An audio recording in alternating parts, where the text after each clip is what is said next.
बच्चों, bill of exchange class 11 के लिए बहुत इम्पोर्टेंट चैप्टर है और इसकी थ्योरी भी बहुत इम्पोर्टेंस है। पहला क्वेश्चन है, बिल ऑफ एक्सचेंज किसे कहते हैं? तो बिल ऑफ एक्सचेंज एक नेगोशिएबल इंस्ट्रूमेंट है। पहली बात ये आपको याद रखनी होगी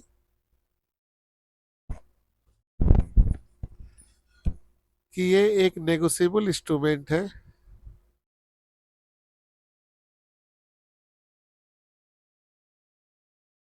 it contain unconditional order. Contain मतलब इसमें लिखा हुआ रहता है, इसमें लिखा हुआ रहता है unconditional order.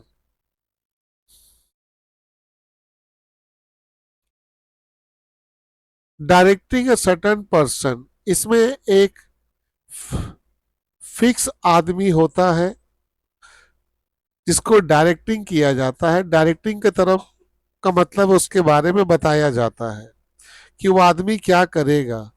To pay a certain some of money, वो एक फिक्स अमाउंट ऑफ मनी पे करेगा। और bearer of the instrument, bill of exchange एक नेगोशिएबल इंस्ट्रूमेंट है और उसको वो सहेगा, यानी कि उसमें जो भी बात लिखा हुआ उसको वो मानेगा। इसे हम कहेंगे बिल ऑफ एक्सचेंज। यानी कि अगर हम बिल ऑफ एक्सचेंज की बात करें बच्चों, तो बिल ऑफ एक्सचेंज की इंपॉर्टेंट चीज क्या है? अगर बिल ऑफ एक्सचेंज की बात करें हम, तो सबसे पहली बात है, बिल ऑफ एक्सचेंज एक नेगोशिएबल इंस्ट्रूमेंट है।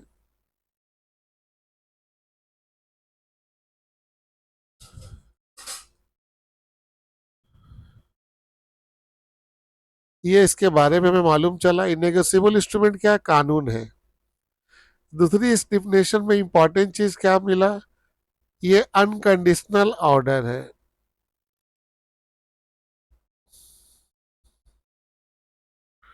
Unconditional order.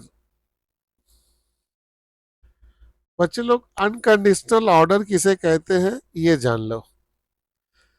जैसे हम ए है और ये बी है।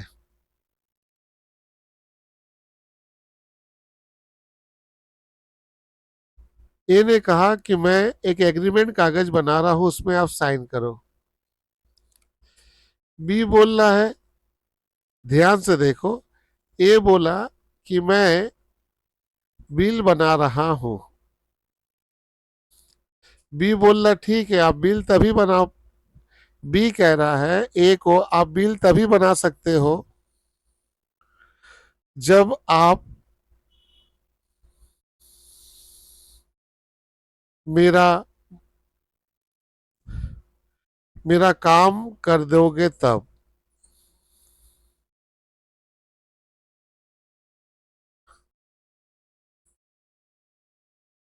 अब इसका मतलब क्या है कि अगर ए बिल बी को दे रहा है तो बी बेचारा एक कंडीशन लगा दे रहा है कि भाई ये बिल हम तभी एक्सेप्ट करेंगे जब आप मेरा कोई काम कर दोगे, तो उसको बोलते हैं कंडीशनल ऑर्डर। आप पर्सनल एग्जांपल में देखो, जैसे राम है और ये रहीम है।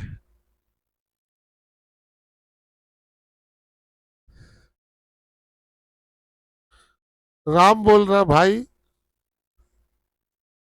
राम बोल रहा है कि मैं आपको 1 लाख रुपए दूंगा। रहीम बोल रहा दीजिए। राम बोल रहा मैं 1 लाख रुपया रहीम तुम्हें दूंगा। तो रहीम को 1 लाख रुपया मिलेगा, लेकिन उसके लिए राम एक कंडीशन लगा दे रहा है, 1 लाख रुपया तभी मिलेगा, ये 1 लाख रुपया तभी मिलेगा जब आप जब आप मेरा जब आप मेरा पर्स, सॉरी, जब आप मेरा कार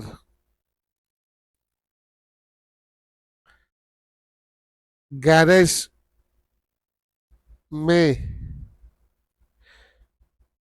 पहुंचा दोगे तब तक। यानी कि यहाँ रहीम राम 1 लाख रुपया तभी देगा जब राम कंडीशन लगा दे रहा कि आप मेरा कोई काम कर दो। तो जब कोई काम लगाकर, मतलब कोई कंडीशन लगाकर काम किया जाता है तो उसे कंडीशनल ऑर्डर कहते हैं। बिल ऑफ एक्सचेंज में ऐसा कोई कंडीशन नहीं होता। बिल ऑफ एक्सचेंज एक अनकंडीशनल ऑर्डर है। अनकंडीशनल ऑर्डर का मतलब हम तुमको 1 लाख रुपए का बिल बेचे हैं तो तुमको बिल एक्सेप्ट करना होगा, इसके लिए कोई कंडीशन नहीं है। तो इसीलिए बिल ऑफ एक्सचेंज एक नेगोशिएबल इंस्ट्रूमेंट है, ये कंडीशनल ऑर्डर है। और तीसरा इंपॉर्टेंस बात है बच्चों,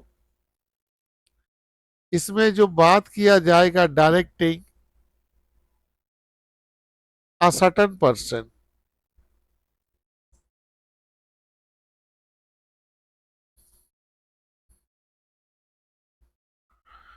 बच्चों यहाँ सर्टेन पर्सन का मतलब है कि इसमें जो लोगों के बारे में बात किया जाएगा वो फिक्स होगा, और वो सर्टेन पर्सन होगा ड्रॉई, जिसका नाम बिल ऑफ एक्सचेंज में होगा। वो सर्टेन पर्सन है, सर्टेन मतलब फिक्स पर्सन है। नंबर 4, इस बिल का अमाउंट फिक्स होगा, सर्टेन सम ऑफ मनी।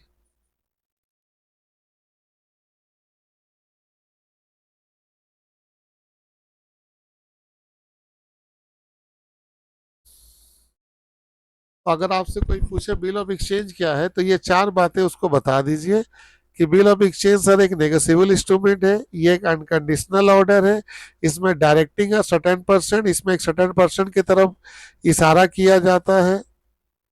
और सर्टेन पर्सन क्या करेगा बोलो तो टू पे, sorry to pay a certain sum of money. Bill of exchange खत्म। ये 4 पॉइंट आपको याद रखना है एग्जाम तक। बिल ऑफ एक्सचेंज क्या है तो sir it is a negotiable instrument, it contain unconditional order. ये अनकंडीशनल ऑर्डर है directing a certain person to pay a certain sum of money. और बिल ऑफ एक्सचेंज कंप्लीट। 4 ये formula है, उसका याद रखना होगा। ऐसे क्लास में हम क्लियर कर देंगे, ऐसे हम आपको बता दिए कि 4 पॉइंट बिल ऑफ एक्सचेंज के अंदर डालना है। अब आगे चलते हैं, देखते हैं क्या है।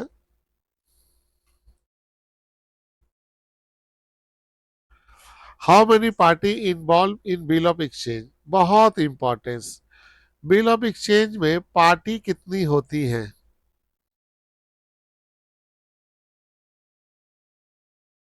बिल ऑफ एक्सचेंज में कितने पार्टी इन्वॉल्व होती है? तो याद रखोगे एमसीक्यू में बिल ऑफ एक्सचेंज में 3 पार्टी होती है बच्चों, 3 पार्टी। बिल ऑफ एक्सचेंज में 3 पार्टी इन्वॉल्व होती हैं। एक होते हैं ड्रॉवर, एक होते हैं ड्रॉई और एक होते हैं पेई। ड्रॉवर किसको बोलोगे? जो बिल ड्रॉ करेगा। ध्यान दो, जो बिल क्या करेगा? ड्रॉ करेगा, वो ड्रॉवर कहलाएगा। जो बिल को एक्सेप्ट करेगा वो ड्रॉई कहलाएगा। और बिल जिसके पास रहेगा उसको, ड्यू डेट तक बिल जिसके पास रहेगा उसे हम पेई कहेंगे। तो बिल ऑफ एक्सचेंज में 3 लोग हैं, ड्रॉवर, ड्रॉई और पेई। अब इसको देखो, एक तो एग्जाम्पल से हम आपको क्लियर करते हैं। ए है, बी है, सी है और डी है और ई है।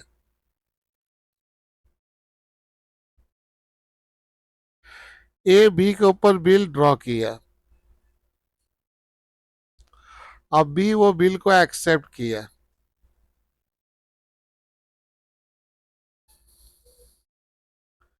तो ए हो गया ड्रॉवर और बी हो गया ड्रॉई, तो बी को आप बोलोगे ड्रॉई और ए को बोलोगे ड्रॉवर। ड्रॉवर उसको बोलोगे जो बिल बनाया, ये ड्रॉवर हो गया, और बी एक्सेप्ट किया तो ये ड्रॉई हो गया। ए ये बिल सी को दे दिया, ए ये बिल सी को दे दिया। अभी बिल किसके पास है? हेल मतलब रखना, बिल सी के पास है, तो सी को आप बोलोगे पेई, क्योंकि बिल का पैसा सी को मिलेगा।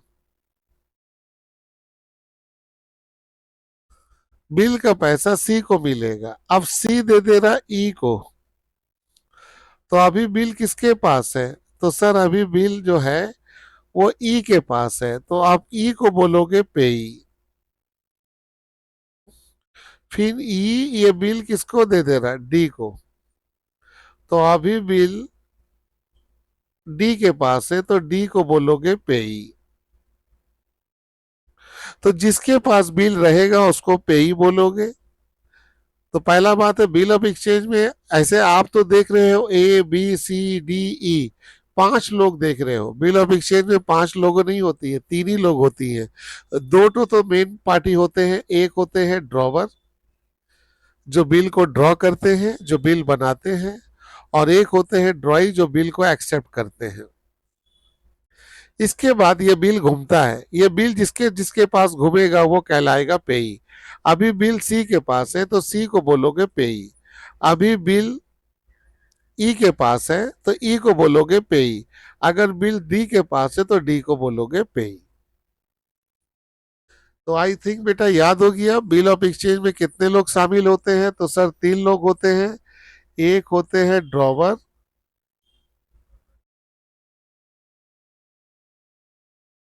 एक होते हैं ड्रॉई, और एक होते हैं पेई। तीन लोग हैं।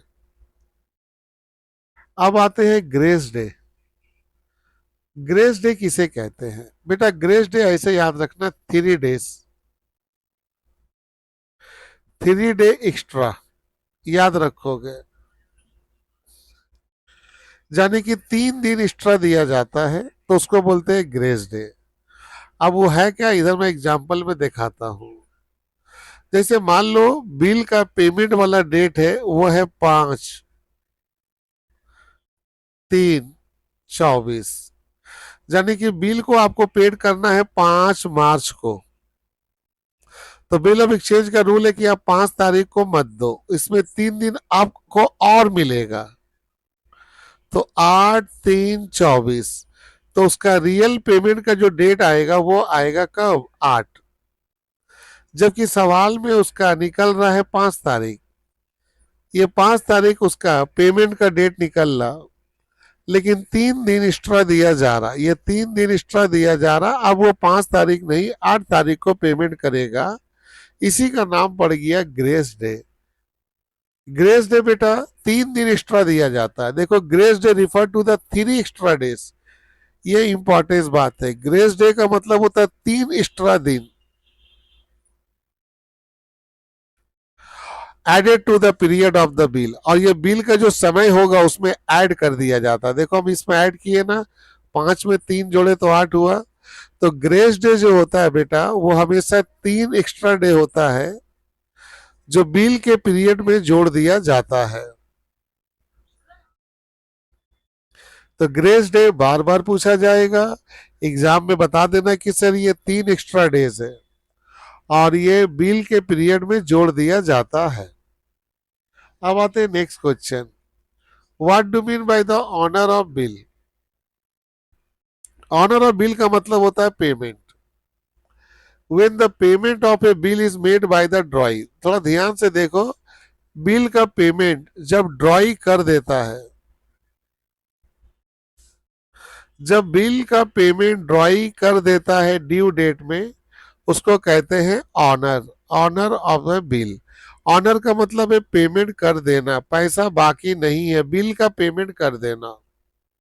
तो जब बिल का पेमेंट ड्रॉई के जरिए कर दिया जाता है, जब बिल का पेमेंट ड्रॉई कर देता है ड्यू डेट में, उसे कहते हैं ऑनर ऑफ ए बिल। तो ऑनर का मतलब सिंपल होता है बेटा पेमेंट। ऑनर का मतलब होता है पेमेंट बेटा, पेमेंट ऑफ बिल।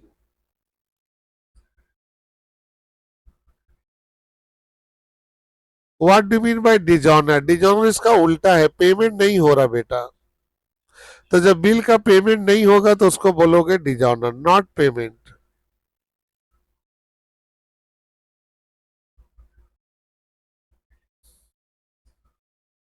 देखो यहाँ लिखा है when the payment of a bill is not made by the ड्रॉई, देखो यहाँ ध्यान से, नॉट मेड बाय ड्रॉई, ये बात इंपॉर्टेंस रखो कि जब बिल का पेमेंट ड्रॉई नहीं कर पाता है तो उसे हम कहते हैं डिजॉनर ऑफ ए बिल। अब तीन तो राइट शॉर्ट नोट है, bill at sight, bill after sight और bill after due date, after date. अब ये तीनों वर्ड बहुत इंपॉर्टेंट है,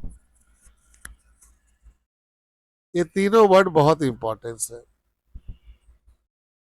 बिल आफ्टर साइट क्या, पहले ये देखो, हमने ए है,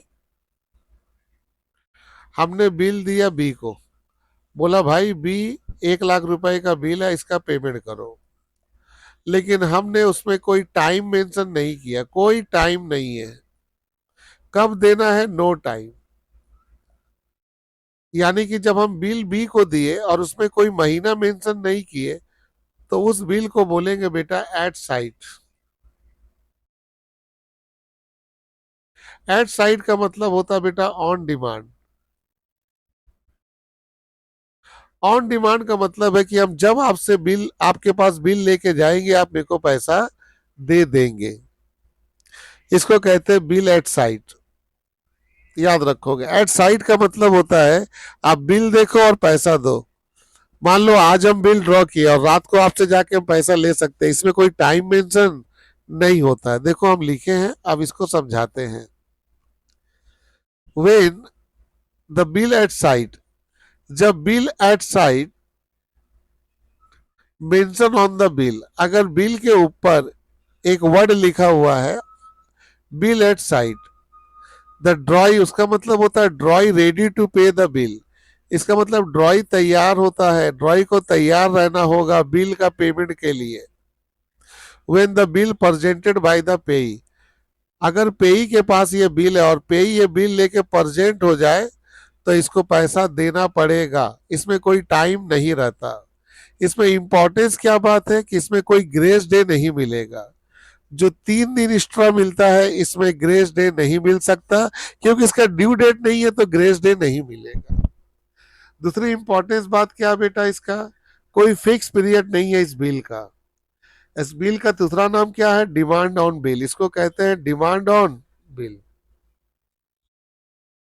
तो bill at site very very important है बेटा।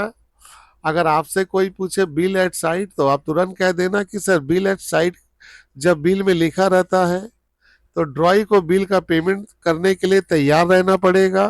पेई जब उसके पास बिल लेके जाएगा, उसको बिल का पेमेंट करना पड़ेगा। इसमें इंपॉर्टेंस बात यह है कि इसमें कोई ग्रेस डे नहीं है बेटा, और इसका कोई फिक्स पीरियड नहीं है। इसका दूसरा नाम होता है डिमांड ऑन बिल।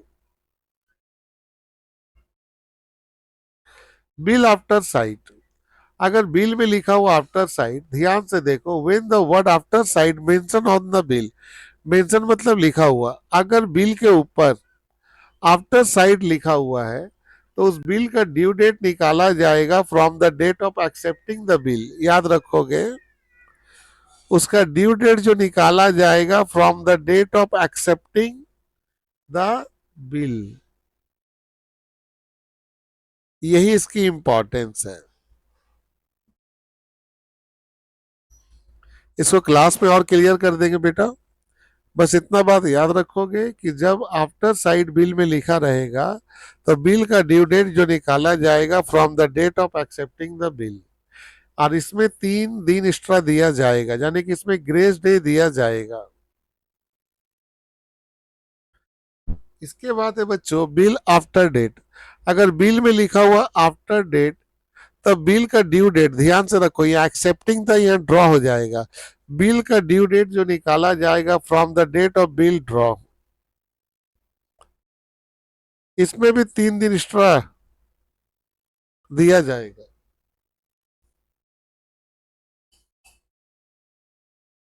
ये सब नोट कर लीजिए, हम क्लास में डिस्कस कर देंगे।